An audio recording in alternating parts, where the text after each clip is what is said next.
Tu es chef d'entreprise, tu es directeur, tu es commerçant, tu es un homme d'affaires, un entrepreneur, père ou mère de famille, étudiant, sportif, qui que tu sois. Tu n'es pas leader parce que tu as ce nom-là ou ce titre-là. Tu es leader lorsque tu es capable de générer de l'influence et de l'affluence. Et pour que cela arrive, tu as besoin du pouvoir. Je suis Shekinah Massoudi, le coach.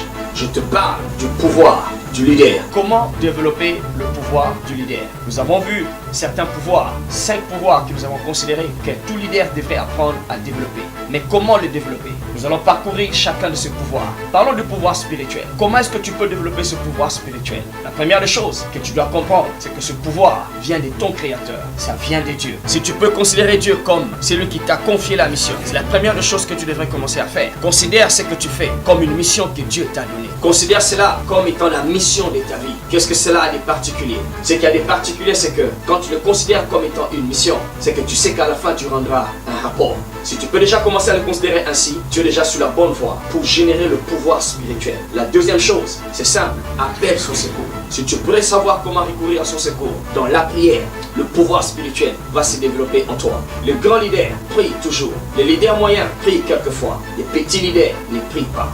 Le pouvoir spirituel, c'est le premier pouvoir que tu apprends à développer. Le deuxième pouvoir, c'est le pouvoir mental. Comment tu peux développer ton pouvoir mental? Expose tes pensées à ce qui peut leur permettre de faire ces 3 choses qui commencent par la lettre R. La première, remplis tes pensées des informations adéquates. La deuxième, c'est renouvelle tes pensées, toujours par des informations adéquates. La troisième, c'est remets à jour tes pensées. La plupart des temps, nos pensées sont caduques et nous sommes en retard. Alors, un leader apprend à renouveler, à remettre à jour et à remplir ses pensées d'informations qui l'aident à affronter les défis de chaque jour. Tu le fais ainsi en exposant tes pensées à des livres appropriés, à des mentors appropriés et à des défis. Les défis qui viennent en tant que leader ne sont pas là pour t'abattre, mais au contraire, c'est pour se ressortir le meilleur qui est en toi.